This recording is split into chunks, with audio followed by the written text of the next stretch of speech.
साथ में बैठ के प्रेस वार्ता करने से विपक्षी एकता अगर होनी होती तो आज से 10 वर्ष में ये काम हो गया होता। नेताओं के आपस में मिलने से विपक्षी एकता नहीं हो सकती। नमस्कार, आप देख रहे हैं न्यूज फॉर नेशन और मैं स्वाति पांडे आपके साथ। और ये उनकी भूल है कि वो सोचते हैं कि 1977 में इंदिरा गांधी की सरकार विपक्षी एकजुटता के वजह से गई थी। ऐसा कुछ नहीं हुआ था, कभी भी ऐसा संभव ही नहीं है कि विपक्ष अगर एकजुट हो जाए तो सत्ता पे से किसी को खिसका सकती है या सत्ता में से किसी को हटा सकती है। बता दें कि ये सारी बातें जो हैं वो बिहार के चुनावी रणनीतिकार प्रशांत किशोर की है। प्रशांत किशोर अपने जन सुराज पदयात्रा में है, जिसके तहत वो बिहार के अलग अलग जिलों में घूम रहे हैं, अलग अलग गांव में, अलग अलग प्रखंडों में भ्रमण कर रहे हैं, लोगों से मुखातिब होते हैं, बिहार सरकार की नीतियों पर सवाल खड़े करते नजर आते हैं। और ऐसे में बीते दिनों बिहार की राजधानी पटना में विपक्ष की एक बड़ी मीटिंग बुलाई गई थी, जिसकी अगवानी और जिसकी जो मेजबानी है वो बिहार के मुख्यमंत्री नीतीश कुमार ने की। इस पर लगातार चौतरफा हमला भी नीतीश कुमार के ऊपर होते दिख रहा है। जहां एक तरफ बीजेपी नीतीश कुमार की इस विपक्षी एकजुटता पर कसते नजर आ रही है, तो अब प्रशांत किशोर ने भी इस पर जोरदार हमला बोला है। उन्होंने कहा है कि साल 2019 के लोकसभा चुनाव में बिहार में कांग्रेस को मात्र 10 सीटें ही मिली थी। अब बताएं नीतीश कुमार और तेजस्वी यादव की 2024 में कितनी सीटें ये कांग्रेस को देंगे। और ये इनकी बेवकूफी है, ये उनकी भी बेवकूफी है। और वो लोग ना समझे जो ये समझते हैं कि महागठबंधन या कोई भी विपक्ष अगर एकजुट हो जाए तो किसी को भी सत्ता में से हटा दे। 1977 में इंदिरा गांधी की जो सरकार है वो विपक्षी एकजुटता की वजह से नहीं खिसकी थी। क्या कुछ कह रहे प्रशांत किशोर, किस तरह से उन्होंने नीतीश कुमार की विपक्षी एकजुटता की मुहिम पर निशाना साधा है। इतना ही नहीं, कांग्रेस की सीटों को लेकर के भी तेजस्वी यादव और नीतीश कुमार से सवाल पूछा है। क्या कुछ कहना है प्रशांत किशोर का, पूरी बातों को सुनवाते हैं। 1977 में बहुत लोग ये बताते हैं कि सारे दल एक हो गए तो इंदिरा जी हार गए। ये जितने लोग बता रहे हैं वो बेवकूफ है। भाई 77 में पहले जेपी का आंदोलन, नव निर्माण आंदोलन हुआ, जेपी ने आंदोलन किया, जेपी का चेहरा था, इमरजेंसी लागू हुआ, वो सब हुआ, उसके बाद दल एक साथ में आए।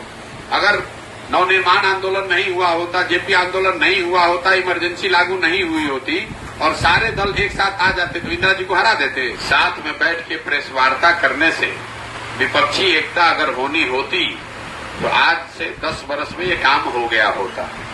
नेताओं के आपस में मिलने से विपक्षी एकता नहीं हो सकती है। मैं उस क्षेत्र में करीब 8-10 साल तक सक्रिय तौर पर मैंने काम किया है। इसका कोई मतलब नहीं है। ममता बनर्जी से आप मिले, ममता बनर्जी ने एक स्टेटमेंट जारी किया, आपने एक स्टेटमेंट जारी किया, उससे जनता पर क्या असर पड़ा, उससे लोगों पर क्या असर पड़ा। ऐसा तो है नहीं कि ममता बनर्जी ने कह दिया कि कांग्रेस को वो वेस्ट बंगाल में लड़ने के लिए जगह दे देंगी।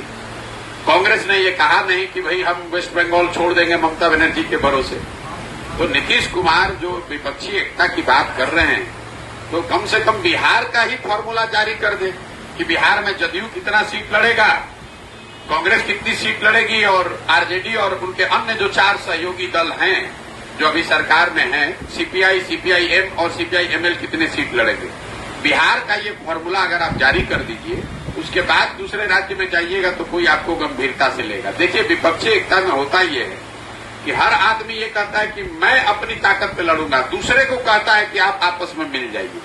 तो नीतीश कुमार को अगर आप कहिएगा कि अपना सीट छोड़कर यहाँ सीपीआईएमएल को जोड़ दीजिए, सीपीआईएमएल का स्ट्राइक रेट नीतीश कुमार से ज्यादा रहा है। नीतीश कुमार की पार्टी 100 सीट लड़के 110 सीट लड़के 42 एमएलए जीती है, सीपीआईएमएल 17 लड़के 12 जीता है। उस हिसाब से सीपीआईएमएल को ज्यादा एमपी में सीट मिलना चाहिए। तो नीतीश कुमार अपना सीट छोड़ देंगे।